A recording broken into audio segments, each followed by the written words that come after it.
Good evening, folks. I'm Jim Ludis. I'm the Executive Director of the Pell Center, and it's my distinct pleasure to welcome you all out tonight on just another beautiful Newport evening. I'm grateful to everybody. Whenever we have an event, I'm grateful to people who show up, but on a night like tonight, when it would have been very easy to stay home and watch Big Bang Theory and reruns, I'm grateful that you're here. I'm up here tonight with three of my favorite colleagues. Immediately to my right is Professor Bill Leeman from the Department of History. A rose between two thorns. Mary Anderson is the David and Carolyn Brodsky Chair in U.S. Constitutional Democracy and Culture. And on the far end is Colin Woodard, who is Director of Nationhood Lab here at Salve. We were just chit-chatting a little bit before, and I sort of said, sort of snidely, I'm not sure what the sentiment of this event is tonight. Is it celebratory? Is it cautionary? Is it some mix of all of the above? I'll channel my Thomas Jefferson and say that the price of liberty is eternal vigilance. But let's start on the end, Colin. 250 years. Maybe just a quick 30,000-foot overview from each of you. What does 250 years of the revolution mean at that biggest level? Yeah, I mean, I would say at the biggest level, what came out of 1776, what the anniversary actually is the signing of the Declaration of Independence. And that was a very consequential document. The ideals proposed in its preamble, the idea that every human has this intrinsic and equal right to life, liberty, pursuit of happiness, these basic human rights, was a novel idea at the time, but it was contested very quickly. I mean, nobody grafted that to the story of what it would be to be a United Statesian until the 1830s. And by the time that happened, it was put forth, our mission, the reason that we're not just Massachusettsians or South Carolinians anymore, that we're United Statesians, is that we all share this commitment to the ideals in that Declaration of Independence thing we signed a generation ago. And there was immediately a counterstrike led by a group of deep Southern intellectuals who said, no, the Declaration's wrong, humans are not equal. In fact, only the Anglo-Saxon race has the genius and the ability to realize the natural rights promises in the Declaration. The country is an ethno-state that belongs to them. We're a classical republic like ancient Greece or Rome, where a small minority has the privilege or liberty to practice democracy, and subjugation and slavery, the natural lot of the many. Right? It was a sort of ethno-nationalist and authoritarian vision. But remember, in 1830, that vision and that notion of classical republicanism had thousands of years of history and political philosophy behind it. And this radical liberal democracy idea was sort of the upstart. So the battle was joined, and it has been our meta struggle ever since. So in a sense, we're at the 250th anniversary of a struggle that has had, high points and terrible low points between an ethno-national and authoritarian vision for the country and one where says, no, what bonds us together is a shared set of ideals. And that was the battle immediately in the antebellum period, and then in the Civil War, in Reconstruction, in Southern Redemption, in the Jim Crow period, in the Civil Rights era, and it is absolutely the struggle today. So here we are again. In a way, we're at a low point on the 250th, but it is not an alien struggle in historical terms for our country. That's a great overview of where we are, but Mary, let's talk from your perspective. 250 years, what are we celebrating? Why is it important? I think we're celebrating in many ways when Colin laid out all of sort of the negatives that have happened, all the challenges that we have faced, is that we have overcome those challenges. And it's through mobilization efforts, it's through citizens banding together, it's through community organizing, it's for standing up for one another when rights, when we recognize that rights are not there for our neighbors, and we've overcome those injustices. We've challenged laws in order to stretch and reach for the ideals that were in that document. The document lays out something that is, when we envision it, is perfect, but we're not there, and we have to constantly battle to get to that point. And so I think, yes, we're perhaps at a low point right now, but I have hope and optimism that we are looking out for our neighbors, and we are seeking justice when we see injustices in the world, and that we will meet this moment with mercy and justice and overcome what is happening. Bill, same question. 250 years, what are we celebrating? Yeah, I think in a lot of ways it's helpful, particularly at a big milestone such as this one, to look at the American Revolution really in more of a global sense. I mean, I think a lot of times when we study the American Revolution when we're in school or reading about the American Revolution, I think sometimes we take a somewhat narrow view of it and just looking at it as the foundation of our country. And obviously it's hugely important for that, but it's also a major event in world history that had global implications, both during the revolution itself and then in the decades that followed the revolution. So you're looking at the principles that are embodied in the Declaration of Independence. In many ways, those weren't principles just for the colonists living in the British colonies in North America. Those principles in many ways were globalized in the period after the revolution. And certainly the American Revolution played a major role in bringing about the French Revolution, Latin American revolutions. And in a lot of ways, the principles that are in the Declaration of Independence have even been debated by Americans throughout our history. What exactly do those principles mean at different points in our history? So I think for me, in many ways, the 250th is a great opportunity to try to look at the American Revolution more in that global sense and look at those founding principles, not just here in the United States, but look at them more broadly. And I think we'll probably come back to the international implications. I want to stay with you for a second, though, Bill. Among your many talents is you're a historian of American military history as well. The conduct of the war itself gets a quick passing in a lot of popular culture, but it's a two-part question. First, what were they fighting for, and how did the actual conduct of the war shape what would become the political settlement that came out of it? Right. So in terms of like what they were actually fighting for, I think you need to look at it on a couple levels. On the most general level, I mean, they're fighting for a pretty obvious concept, which is American independence. But I think the American Revolution, like other wars, once the bullets start flying and once soldiers are engaged in combat, in many ways they're fighting for the men that are next to them in the battle line. And there was a really interesting interview that I saw recently with historian Rick Atkinson, who's currently writing a trilogy about the American Revolution. And one of the points that Rick Atkinson made was that there are certain concepts of warfare that are the same no matter what time period you're talking about, whether it's the Revolution, the Civil War, World War II. There are certain common elements to the military experience, and kind of the whole band of brothers mentality is something that you can see in pretty much every war. So one of the things that I've had my students read in my American Revolution class is the memoir of a revolutionary soldier. His name was Joseph Plum Martin. He was from New England, and he was college age during the Revolutionary War. And in a lot of ways, these are the things he kind of talks about. Yes, he definitely is in favor of independence and the whole political side of the revolution, but he also talks a lot about the spirit of camaraderie and the feeling of brotherhood that he has with his fellow veterans of the Continental Army, and that spirit of brotherhood is what really sustains soldiers once they are involved in combat. In terms of like how does the war shape the political aspects of the revolution, one way I like to look at it, because you're right, a lot of times the war side can get kind of short shrift. People are focusing more on the Continental Congress, the Declaration of Independence, things along those lines.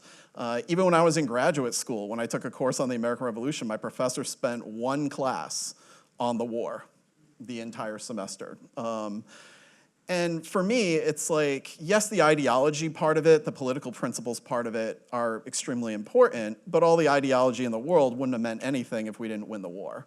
So I think the military aspect is really important for a couple of reasons. One, it enables the country actually to be independent, but two, it does set up some principles that still define the United States to the present day. So principle of civilian control of the military, for example, which is obviously something that we are talking about right now in our country. But the whole idea that military power should rest with elected officials, not with the military itself. That is something that comes out of the war experience and is still a principle within the United States today. We can debate what that should look like, what's the role of the president, what's the role of Congress, but civilian control of the military is still one of those basic principles of the Republic that grew out of that military experience. So Colin, you've written extensively about how the different regional cultures of in the colonial era shape, where we are today.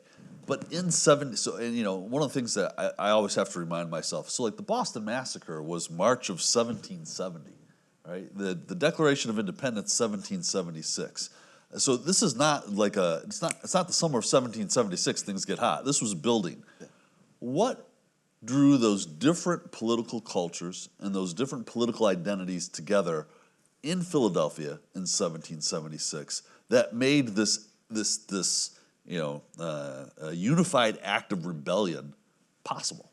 Yeah, I mean, the colonies were really, really different in the colonial period. They were set up by people from different regions of the British Isles or from France and the Netherlands and Spain with their own ethnographic and religious characteristics and political models. They were set up at different times and with different goals. So in a sense, they were different countries, and they certainly had not expected to wind up in a continent-spanning federation together. But then there's this change in British imperial policy in the 1770s. And that change, essentially the British crown wants to be like the French crown, you colonies do what I say, and you will all be standardized and obey the king, rather than all these idiosyncratic, these are proprietary colonies, and the New Englanders seem to think they can govern themselves and have their own charter, and they wanted enough of that. And so the change in British imperial policy threatened the local power structures and ways of doing things in each of these clusters of colonies. And that led them all to band together to try to save their own particular ways of doing things. So I mean, I sort of see the Continental Congress and the Continental Army as sort of like a quickly put together sort of a treaty organization and a sort of NATO alliance to try to defeat the British. And lo and behold, it worked. They won, but it meant they found themselves in this United States of America thing together, which wasn't exactly the plan. Right? We're celebrating 1776, the creation of the country, but it was really this sort of alliance of these separate colonies. It would be quite some time before they even were conceiving themselves as really being one country, and of course not until after the Civil War that even any of that was settled, because they had such differences in their approaches and goals. Is the fact that we celebrate 1776, though, part of the mythology of America? So the Constitution dates to 1789. Mary, maybe you want to weigh in on this. Is this part of the mythology of the America? July 4th, 1776, the founding of the country. But that revolutionary era goes back well into the previous decade. And the constitutional structure of the new country isn't set for another 13, 14 years. Well, listen, the 4th of July is my favorite holiday. So I'm going to stick with, maybe it is mythology. It's still, I think, a wonderful time of the year to celebrate. And I mean, it marks, an important moment. We have multiple documents, and yes, it's not until '89 until we get this Constitution that we tried, and things didn't work with the articles, and so we try again, and we get it right.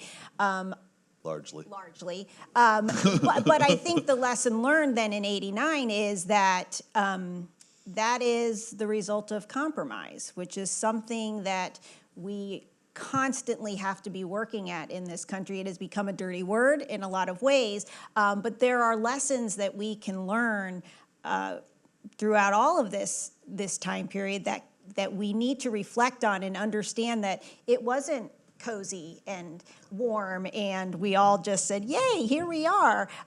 They had to really battle some differences, and we are still battling a lot of those same differences today, but we've got to find ways to overcome that. and to get along. So, Bill, when you think about that revolutionary generation, here we are. I'm not going to sing anything from Hamilton tonight. We'll just stipulate that up front, unless you really want me to. But what does that generation of that fought and won the Revolutionary War? What should we take from history about them?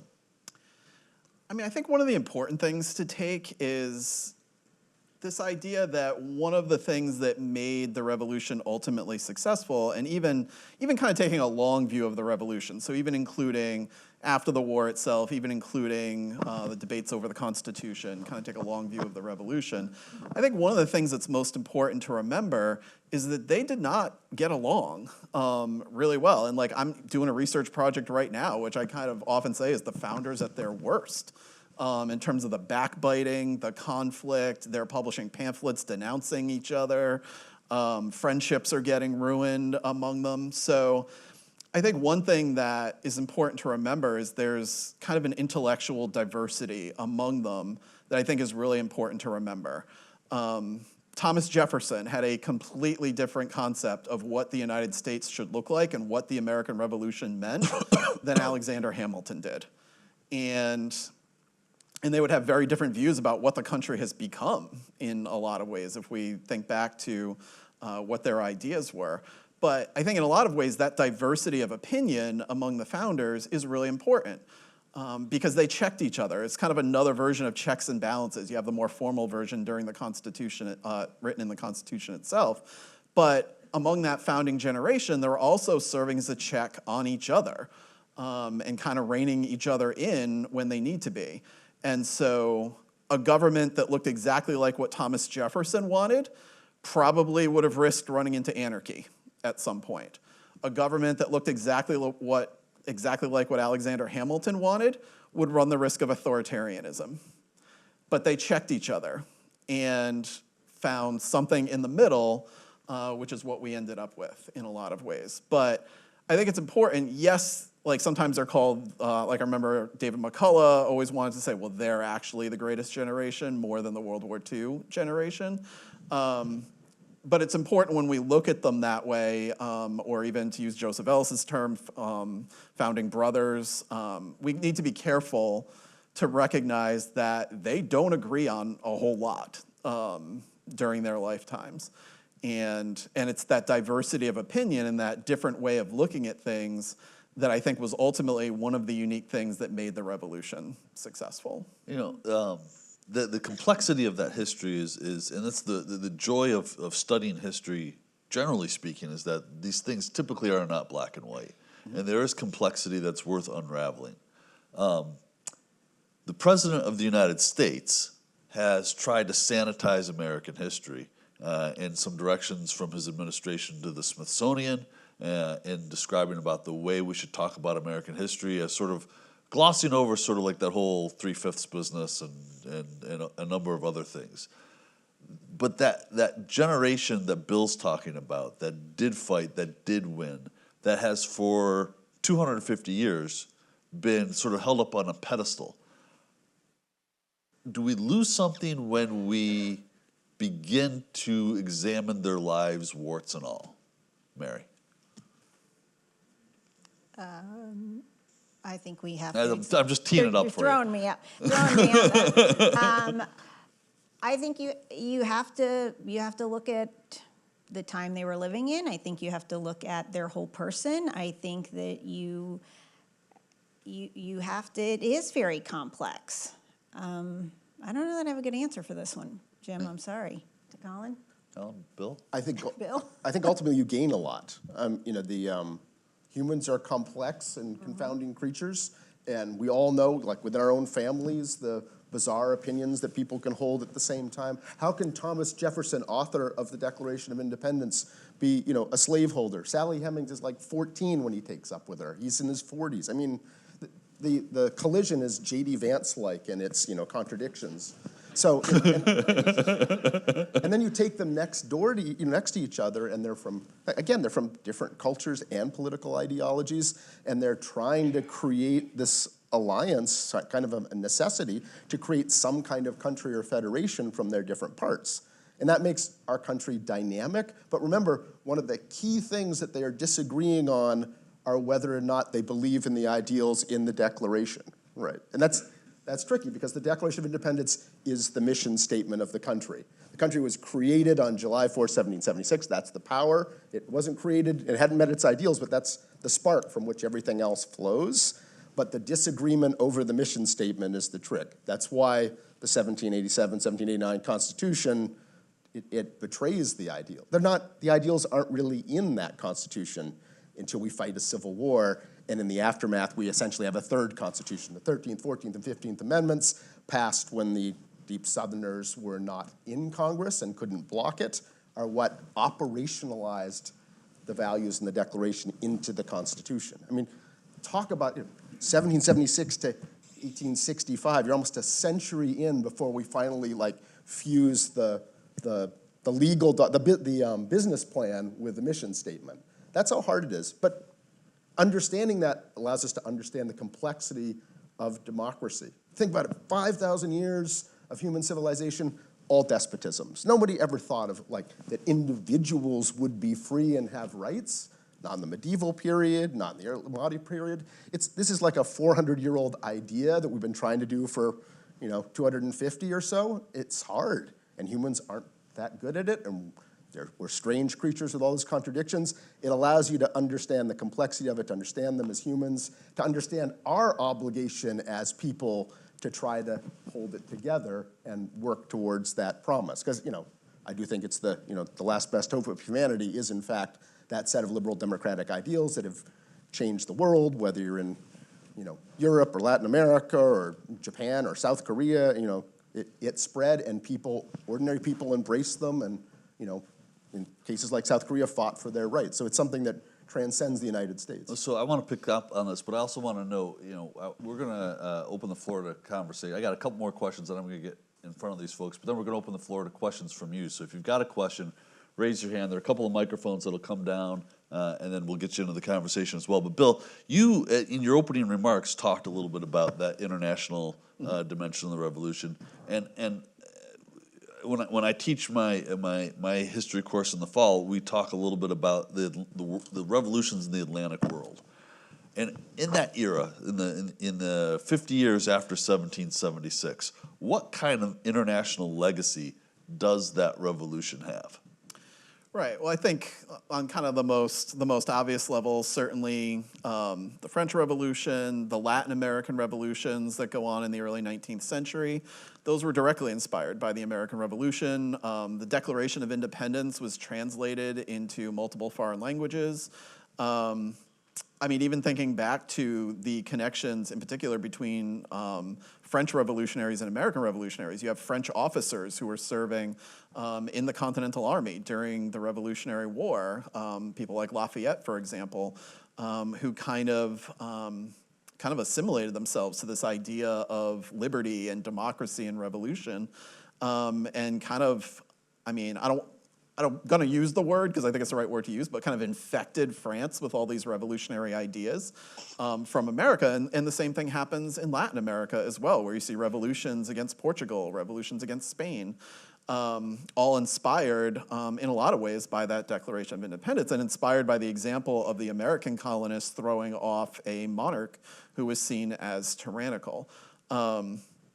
But even beyond that, a lot of people don't realize, during the Revolutionary War, once France becomes allied with the American colonies starting in 1778, the war globalizes and essentially becomes a world war. There are engagements between the French and the British in India, in the Caribbean, in the continental waters off of Europe. So the war is truly global in nature. It's not just confined to the 13 colonies here in North America. And so I think it's also important to bring that aspect in, that these European powers, France, Spain, did not directly ally itself with the United States, but Spain was allied with France against Britain during the American Revolution. And Spain's trying to grab Gibraltar from the British, and they see it as an opportunity to get a fortified position that they've wanted for a long time. So it's really hard to truly understand the importance of the revolution if you don't include that international global component to it. So, Mary, when in the American president, President Andrew Marshall, explains to his daughter that America is hard, that civics is hard.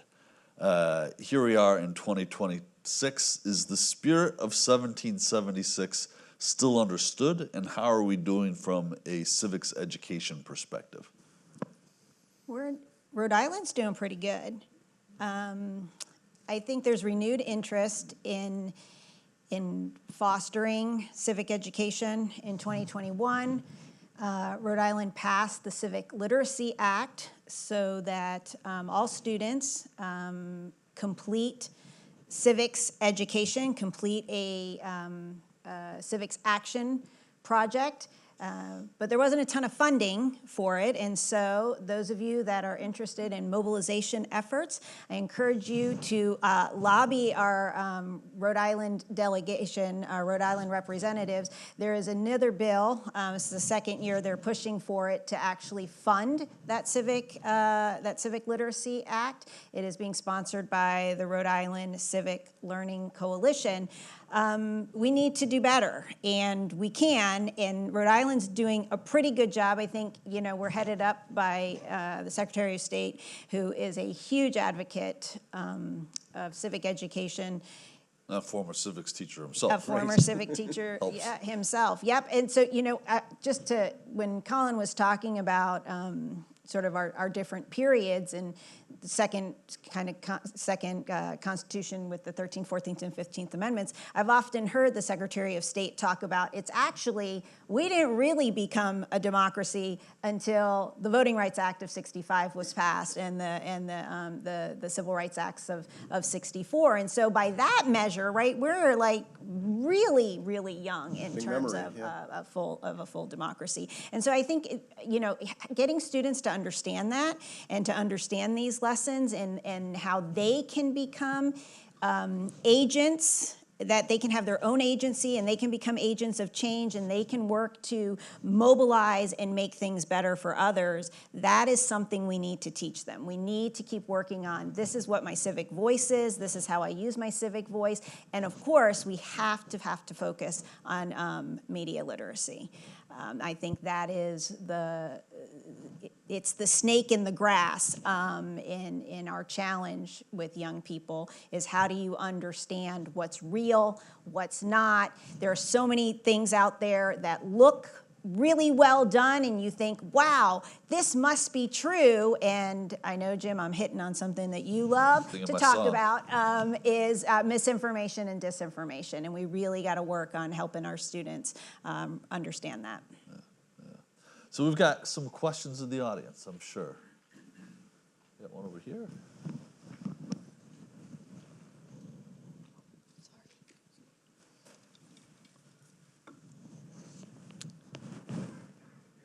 In the description for the event today, one of the phrases in there is 250 years of Republican virtue, small r, Republican.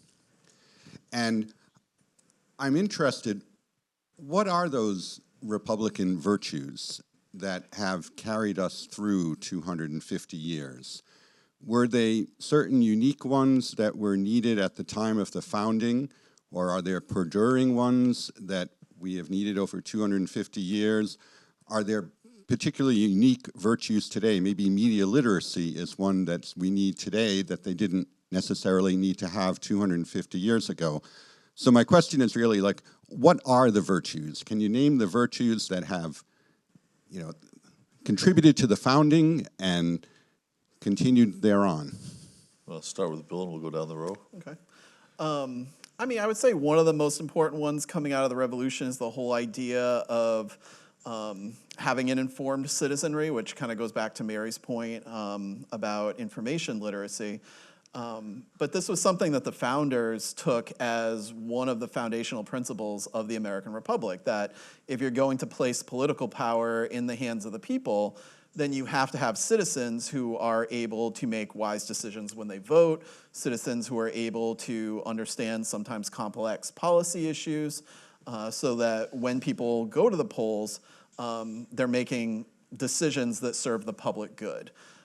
So in a lot of ways, and in some ways really more during the early national period, but you would often see certain individuals like George Washington. This was a big interest of his, the idea of founding a national university to try to produce this informed citizenry. You have Thomas Jefferson as his big retirement years project after his presidency, working on the University of Virginia and being one of the principal founders of the University of Virginia. My own research about like military academies, the reason why like West Point was established was in a military sense to create a more informed body of people. So I think for me, one of those virtues is being informed and having informed citizens and creating the institutions in the country to produce those informed citizens. So, Tony, something you and I have talked a lot about, civic virtue. So I think today we can think about civic virtue as seeking the common good. Or, you know, we had Dr. David Wilson here several weeks ago. The good life, what does that mean? What kind of policies do we want to see in America? In terms of the 250th, this celebration of America, I think it also is a moment to reflect on what do we want America to look like? What kind of policies do we want to have in place 5 years from now, 10 years from now, 50 years from now, the next 250 years from now? That we should be forcing our students to think about legislation that is passed. Are these serving others well? Are they living up to the ideals? What is that common good where we all are benefiting and we are all rising together? Would be mine. I mean, civic virtue, as they classically understood it, was essentially the idea that the leaders would transcend their own personal interests for the interests of the greater community or polity or republic. And to some degree, that's necessary if the citizenry is sovereign, to some degree, the citizenry has to not just go to maximize their personal narrow benefit exclusively. You need to do some of that, but you need to also be thinking about the greater good and how it fits together, or the whole project doesn't work.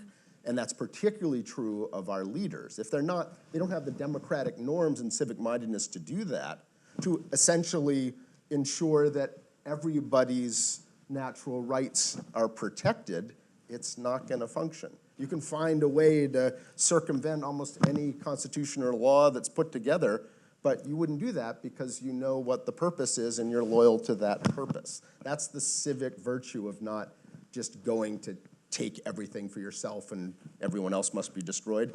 A republic can't function like that. You need the interest groups, but ultimately those norms are necessary. And you know, that's the kind of stuff that de Tocqueville talked about, but when the debates over democratization, you know, when is a country ready for self-government, what they all end up down with is the sort of norms and cultural norms where you respect a transition in power, you understand the other side has interests that might need to be accommodated, and all of those sorts of things. You know, we'll get another question, but Tony, I think this is a really profound question, and I think a lot about the role of the citizen and what it means to be a citizen. And I worry sometimes that succeeding generations don't have a full appreciation of what it actually means to be a citizen, and that sovereignty, which is a word that Colin just sort of dropped in there casually, is in the hands of the citizenry in a republic, which means that the authority to govern, the authority to wage war, the authority to do all those things is in the hands of the people. And the worst thing that ever happened in American politics, in my opinion, is the idea that government happens to you, not that you're part of government. And the reality is, whether you vote or don't vote, whether you participate or don't participate, you're part of that. And it's your authority, your sovereign authority to vote, to have your voice heard, and to participate in that process is for me that core Republican virtue, and maybe the one that's most at risk today, in my opinion. Question over here. Yeah, thank you, Jim. Thanks to all the panelists for a really interesting and, I think, thought-provoking conversation. Just picking up a bit on Colin's point, for one, with regard to norms, and I think we've always kind of taken it for granted and relied in the American political system on having leaders themselves that are virtuous enough to follow certain norms that are not written airtight into the Constitution. And we could point to many examples right now where the current president, President Trump, has been violating norms for the better part now of a year. I think when I think about America at 250, I think about how ironic it is and how we're in a sense full circle that 1776 was about throwing off a king. And several of the grievances against King George III that are listed in the Declaration of Independence could very well apply to President Trump. You know, there's a long list that's translatable. Just two examples would be the way that he went about his tariffs last year and the way he continues to insist on tariffs after the Supreme Court decision just in the past couple of weeks, and also the ways in which the military and paramilitary in the form of ICE has been deployed on American streets, very similar to the presence of British troops in the 1770s. So, I mean, I go at it, I'm sorry to be long, but I go at it in a couple of different ways. One, I can't help but think that we're in a really tough pickle right now, having a president in the 250th year that acts like a king and seems very keen to try to rebrand as much of the federal government in his own personal self-interest. That seems awful, in my view. On the other hand, as several of you have indicated, I think as Jim just said very well, sovereignty is in the hands of the citizens. That's the American way. We have the No Kings movement. There are actual movements of citizens that have been trying to speak, I think, truth to power and hold power accountable. Even the Iran war seems to be creating a lot of splinters within Trump's own movement. What opportunities do you see in 2026 for the people to try to reassert the sovereignty of the public in the face of a leader that's embarking very aggressively on a full-blown autocratic project? Well, it's primary day in a lot of states, and so I mean, it's elections, right? I mean, that it's ultimately mobilization efforts, people protesting. Jim came into my class yesterday, and we talked about what gets something on the public policy agenda. And from your war stories, it's community organizing, it's mobilization. That's going to get the attention of those seeking office or those currently in office.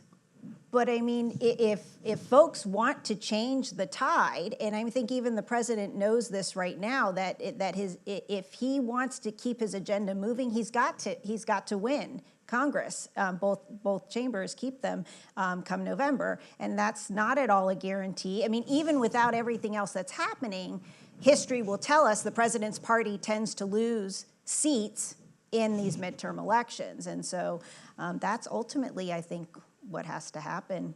You know, Colin, you and I have talked a little bit too about sort of this moment in Minnesota and whether or not some of those antibodies that I think the questioners is sort of identifying aren't.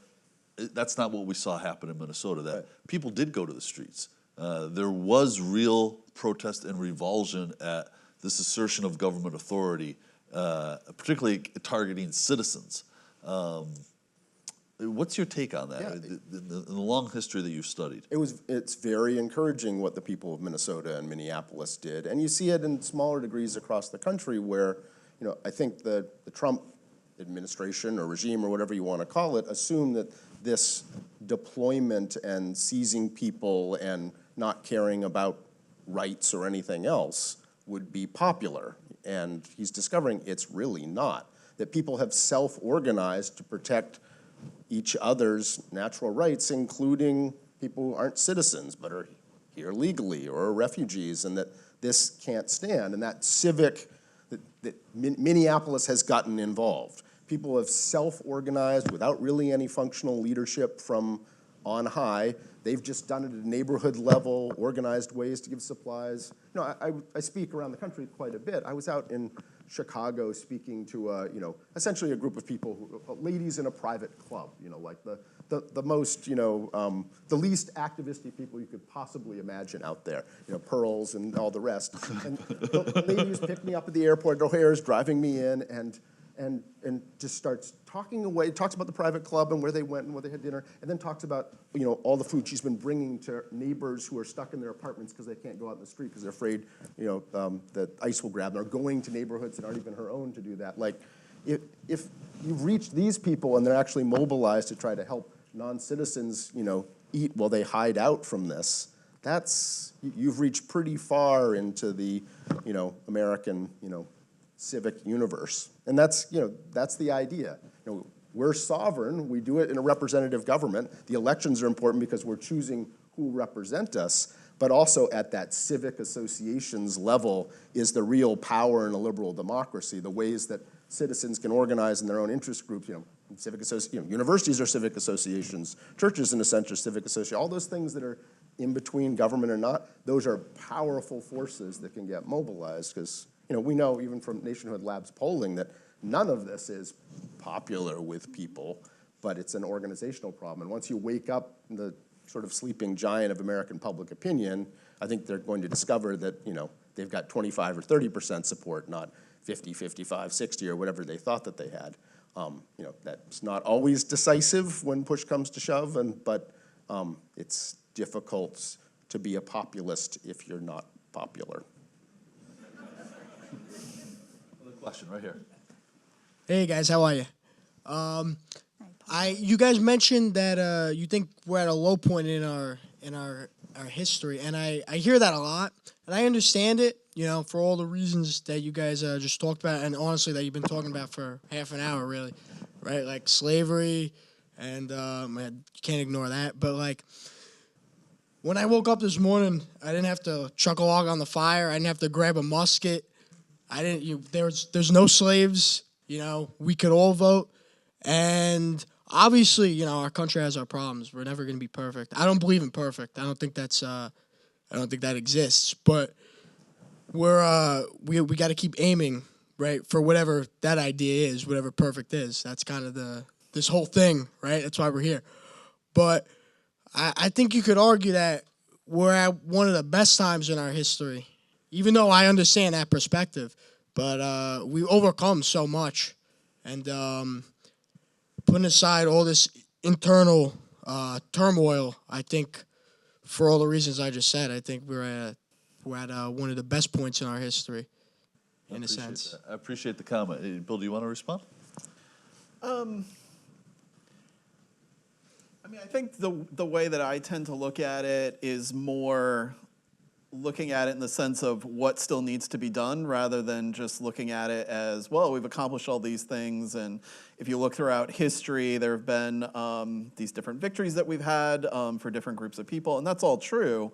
But I think for me, the more valuable exercise and something I would want my students to be thinking about too is what more needs to be done to actually fulfill, for example, what Jefferson wrote in the Declaration of Independence. So the concept, all men are created equal, everyone has the right to life, liberty, and the pursuit of happiness.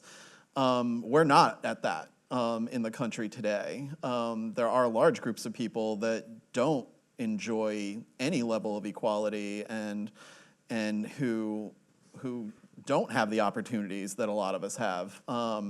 And so for me, I think the more valuable exercise is to look at what more needs to be done to get more groups of people to experience what Jefferson wrote about. The idea being we're striving for a ever more perfect union, right? Yeah. So it's a journey that never ends. But it's also that history doesn't, if history has a direction, it's not always forward. It can go backwards. Like all the things you've mentioned that we have, you can have things collapse. Societies have done it, Democratic backsliding is a thing. Yeah, and even technological and everything else kind of falling apart. So you want to sustain that world and those accomplishments we have. There are dangers to it being sustained. The medicines we have and the scientific discoveries and the peace that we have in general and having electricity. All of those things are contingent on a certain level of society functioning that is not always guaranteed. So I think we got one over here. Oh, hello, Madam President. So I just want to say I have like this burst of pride in the four of you, knowing that you are part of Salve, and how thoughtful you have been tonight. And I think really what we've all needed here in Newport as we emerge from the crazy storm of the last week. But you, of course, are all Americans, and this is sort of a parallel to Tony's question. What does, in a sentence or two, what does being an American mean to you? Who wants to start? Well, I mean, it's cheating because I work on, United States nationhood and what the meaning of a United Statesian identity should be. So I'll have the boring answer that, what the component of our many identities, that's the one that, what makes us a United Statesian, as opposed to everything else, a Rhode Islander, a Catholic, whatever it is a devotion to the ideals in the Declaration and a belief that that's the way forward and that we're in a project together to try to create a society and a world where that's possible. That's always been the dream, right? That's Frederick Douglass in every speech he made. That's Lincoln at Gettysburg. That's Martin Luther King on the Mall. It's the promise and the dream. That's the combined mission. We do many other things in our lives, but that's the United Statesian bit. So being an American should be tied up in that. Again, that's a contested idea.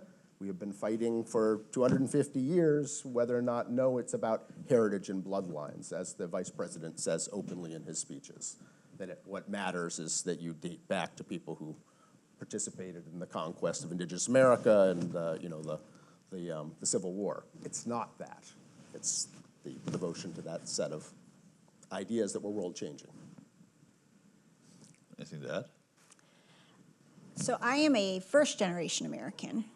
My parents immigrated to this country both as adults in their 30s, my mother in 1961 from County Sligo, Ireland, and my father in 1970 from Sicily. And so I have two of those Italian-Irish tempers. And to me, being an American is really what my parents taught me about being an American and how special this country was, why they wanted to come here, that it was a land of opportunity, that the fact that me, a granddaughter of a potato farmer from the west coast of Ireland, could be in the position that I am because my parents chose to come here and make a life for themselves. That's what America is. And I hope that it continues to be that for folks who want to live out this American dream. I think the way I look at it is kind of a merging of what Colin and Mary said, and this will probably be a little messier because it's not actually that easy a question to answer. But for me, so one of my areas of interest is the American presidency. I love reading about presidents, teaching about presidents. It's probably my favorite course to teach. When I think of that, I think of the fact that because of the set of principles which Colin had just talked about during our founding era, and because America certainly is a land of opportunity, as Mary was talking about, you look at some of the individuals who rose to the presidency in our country, and even looking at the revolutionary generation in a lot of ways. Even though we hold them out as these great heroes of our nation, most of them probably would have just lived their lives in obscurity within the British Empire.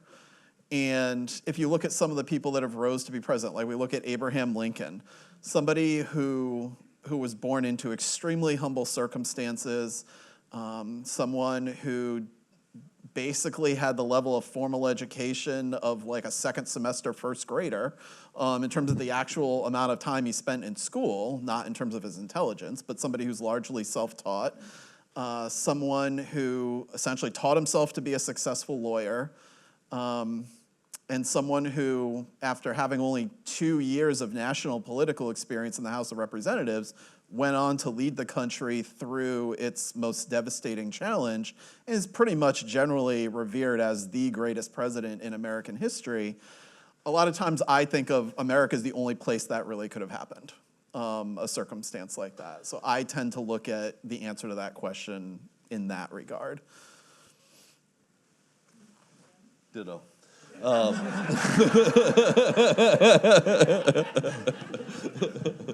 Thank you for this really hopeful, ultimately hopeful.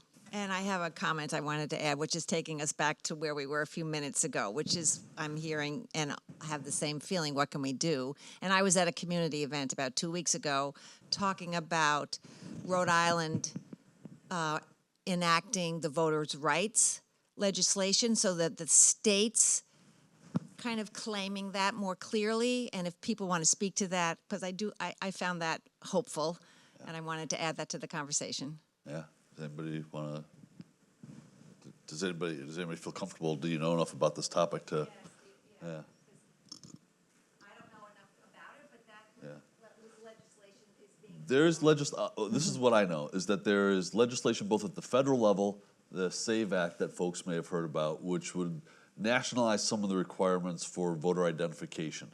A lot of the provisions in the SAVE Act are already codified here in Rhode Island, but the legislation that you're talking about actually would be an effort to protect Rhode Island voters from some of the more onerous expectations, particularly around identification at the voting, when you actually register to vote and when you actually cast your ballot. So there's an effort in not just Rhode Island, but in a lot of states to try to protect voters from some of those more onerous provisions in the SAVE Act. If you wait about 6 weeks, there's an episode of Story in the Public Square. We're taping it tomorrow. We're actually going to be talking about this at length with someone from the Fair Voting Council, which is a national organization that's focused on these issues. Hugely important issue. But yeah, go ahead. Can I just weigh in on the point about states taking up these types of issues? I mean, that is when we talk, something we haven't touched on, right, is this idea of federalism, and that there are certain areas that the states have a lot of control over, and elections is one of them. And so, reasserting themselves in this debate around various rights, I think is a hopeful sign of where we are right now in American politics. Well said. I know at least three more here. Hi. This isn't going to be one of those fun questions, apparently. Sorry. So we're talking about democracy and ideals and ideology, but it feels like there's sort of an elephant in the room is how do you overlay capitalism on top of all of these ideals, and how has that impacted where we are and where we've come from?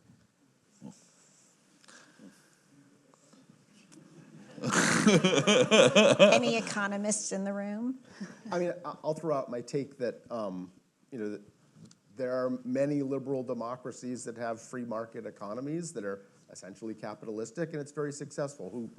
What countries are at the top of the UN Human Development Index and at the top of surveys of the self-assessed happiness of the people? It's always Denmark, Iceland, Sweden. These are countries with entirely capitalistic free market economies that the Cato Institute loves them, and they just they siphon off a lot of those profits in the form of taxes to invest in the social infrastructure and the common good.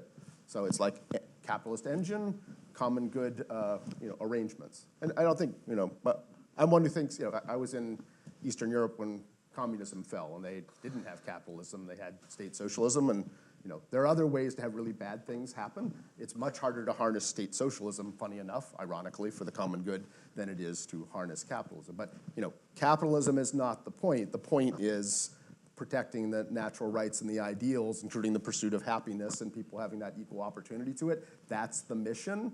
Capitalism may help fuel it, but don't think that capitalism trumps those natural rights. That's the mistake that's made. So it's positionally, what do you do as a society with capitalism and its relationship to the actual goals of the common wealth of the people?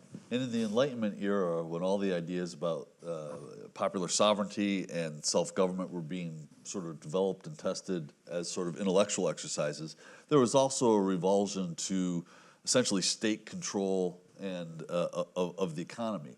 And mercantilism was the dominant economic model in European empires at that time, and essentially said that the function of the economy in a mercantile system was designed to benefit the state, and the state was really the monarch, right? And so the state essentially served to make a couple of families in Europe profoundly wealthy, exceptionally wealthy. But the folks like Adam Smith came along and said, this whole mercantile system, this is a flawed reading of both human nature and how economies actually function best.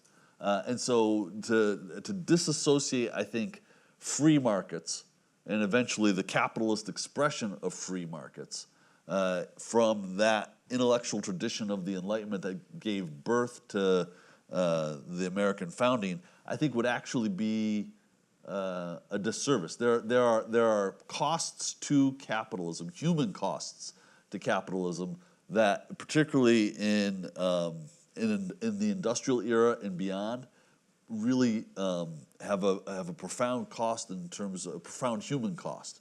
But I don't think you can separate free market economies from free political societies really effectively. Yeah, question up here. Hi. Test. Oh, there you go. Okay. I wasn't pushing her enough. Thank you for opening this to questions to the panel and the host. I was wondering if you could address the role of print media in the pre-constitutional sort of balkanized federation that we're talking about, and can you contrast it with this eroded, hyper-capitalized excuse for media that we have now? And that's I mean, in the colonial period, the media in the early colonial period was officially controlled. It was like reading a newsletter from your government at best. It was highly censored. It wasn't really an effective way of finding out like political information about what's going on. As it evolved and you got closer and closer to the revolutionary period, you started having Thomas Paine-like tracts. It was highly opinionated. The media was highly polarized. The different newspapers and editors and the public intellectuals who went out speaking. So speaking on the public stage was even more powerful in a sense than the print media in that era. And but it was highly divisive, opinionated. People were in each other's faces. So in that sense, it had that cacophony that we do today, but its rootedness to fact and empirical or even emotional or empirical argument, it was I would say in general, each actor was relatively honest compared to your mean actor out there in the media environment today. And again, that's maybe a loss of some of those civic virtues eroding a bit. And now the technologies we have now allow for manipulation, or even we can now have artificial intelligence create manipulation and send it out without any human agency at all. So it's it's a much more complicated environment. Anything to add? I think that you can't discount the number of publishers who turned out to be revolutionary leaders. Right? You just think about Benjamin Franklin, the bunch of characters from Massachusetts. They had newspapers that they published, and they had audiences that they reached with this particular editorial perspective. And so when I think about it in the current context, we've got a real process of media consolidation going on into a few very politically motivated hands right now. And I don't think that's a coincidence. Information was as powerful then as it is now, and perhaps even more so in some really profound ways. And so who controls that? Who owns that? I think that's a hugely important question that probably we're not paying enough attention to in the current era. But if you think about the way people got around that in the 1760s and 1770s, is to Mary's point about community engagement and civic activation. They've organized committees of correspondence all over the colonies to share news about what was happening in South Carolina with folks in Boston and vice versa. And so those committees of correspondence would gather, and they would use the technology of the day, which was the post. And they would write letters to the committee to make sure that folks all over the 13 colonies knew what the British were doing in Boston. And so that story doesn't spread because just the newspapers gathered and picked it up and passed it on down the line. It mattered because individuals, communities, citizens, they weren't citizens yet, but colonists were sharing that information because they self-organized. And so I think there's some lesson to us there about the power of information and the power of people organized to accomplish something. One over here? Yep. Yeah. Thanks everyone for the panel. I'd like to go back to federalism and what it looks like 10, 15, and 250 years from now. One of the things that I'm seeing, and I think we're all seeing, talking about states, is that states are adopting laws that are contradictory to each other. And generally when that's happened, it's gone to the Supreme Court, and the Supreme Court puts a decision and goes, okay, folks, this is what's going to be the law of the land.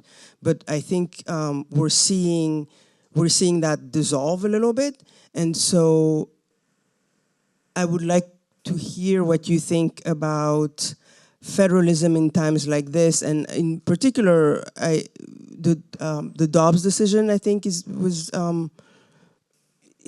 when the federal government says, you know what, states figure it out all yourselves, and then states pass different laws, and then one state says, you know what, I'm going to sue you if you're doing something in another state.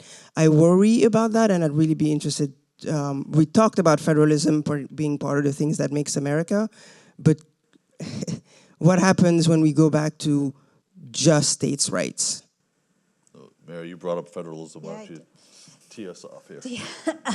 So, I mean, yes, that is a problem when it's just leave it to the states and figure it out. But Congress has a role here too, right? They've advocated a lot of their responsibility. And so, you know, I think the Supreme, and I'm not a judicial scholar, so I may mess this up, but when the Supreme Court says this is an area for states, you need to take care of it, they weren't saying that Congress can't do anything. They absolutely can. They could have codified Roe into law since 73, right? But they haven't. And so when they don't do it, then states can insert themselves, and like what Rhode Island's doing with voting rights, and take that up themselves.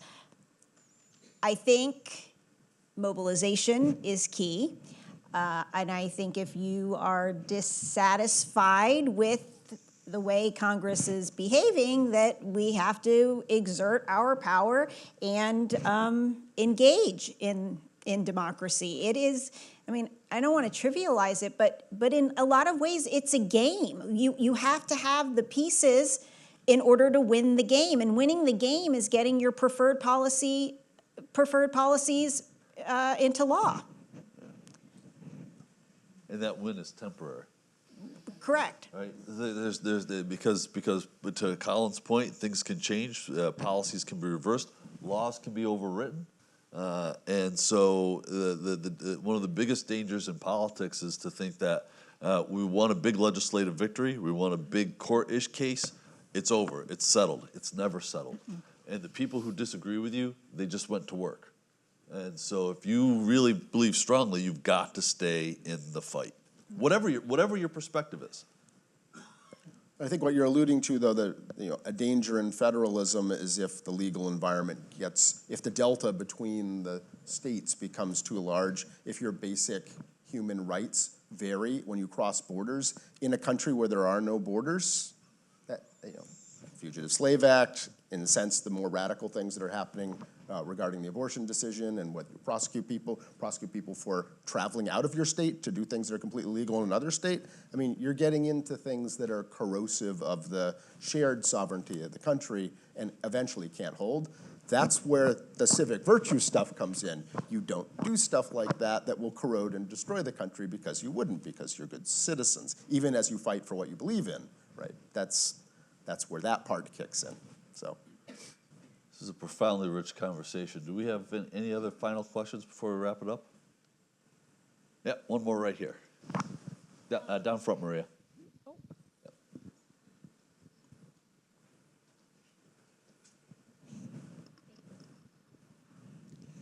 I wanted to ask, thinking back 250 years, how would you all say that the role of the presidency has changed the most? And specifically, I'm wondering, how do you all think, how close or far do you think that the role of the executive has strayed from its initial constitutional purpose? Presidential historian. Okay, this could take a while. I mean, certainly when you look at the way the presidency was designed with the Constitution, it was obviously meant to deal with one of the big problems with the Articles of Confederation, which was a lack of energy in the federal government, a lack of being able to solve particular issues, whether it's foreign policy or whether it's like maintaining national security. The Articles of Confederation didn't have an effective executive who could handle those kinds of issues, and it caused a lot of trouble. And so in a lot of ways, the presidency was created to provide that aspect of the government and to address that particular problem. If you look back, and the research I'm doing right now for the book project I'm working on, I'm back with the early presidents. So I'm right now dealing with John Adams. I've been spending a lot of time with John Adams lately. The way the office was conducted in those early years is profoundly different from the way it's conducted now.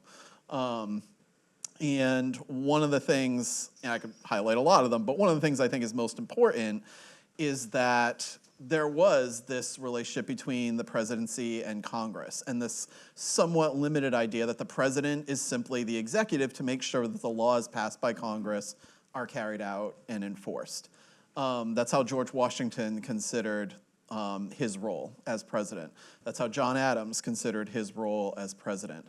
So there was that deference to the separation of powers that I think certainly over the past year has been lost in a major way, but I would say it really goes back into the 20th century over time.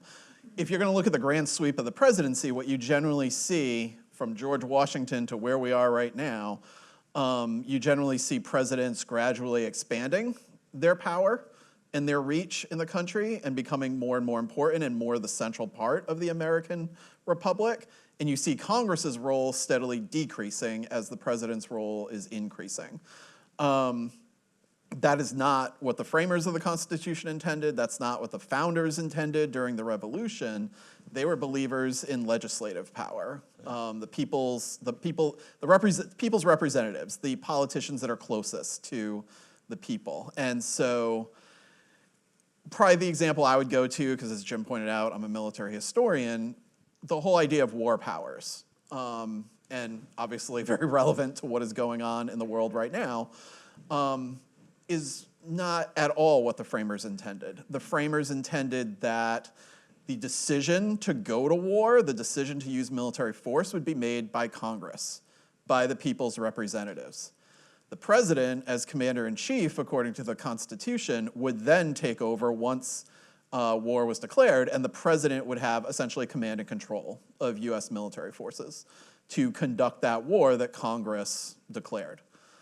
Now we're in a situation where, for a variety of reasons that would take way too long, and you all don't want to be here till like 10 o'clock, we're in a situation now where Congress has essentially abdicated its war powers for all intents and purposes, and the origins of that actually go back to the 19th century in a lot of ways. The Mexican War, the Civil War certainly, but certainly during the 20th century, Congress has essentially abdicated its war powers, and the president went into the vacuum that was produced by that, and so now we're in a situation where presidents can basically make war when they deem it necessary or desirable for whatever reason, and Congress is just along for the ride.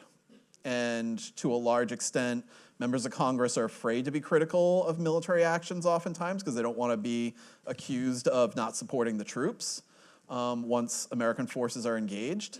But ultimately, and certainly from my perspective, as from a military history perspective, this is a major, major problem in our government. and we're seeing it right now over the whole issue with Iran. But we're essentially at a point right now where a president can start a war at a whim, and Congress is pretty much powerless to do anything. And that is not what the founders would have intended. That's a great place for us to leave it. I want to thank all of you for a really great conversation. I want to thank my colleagues here, Bill Leeman, Mary Anderson, Colin Woodard. A round of applause for all of them.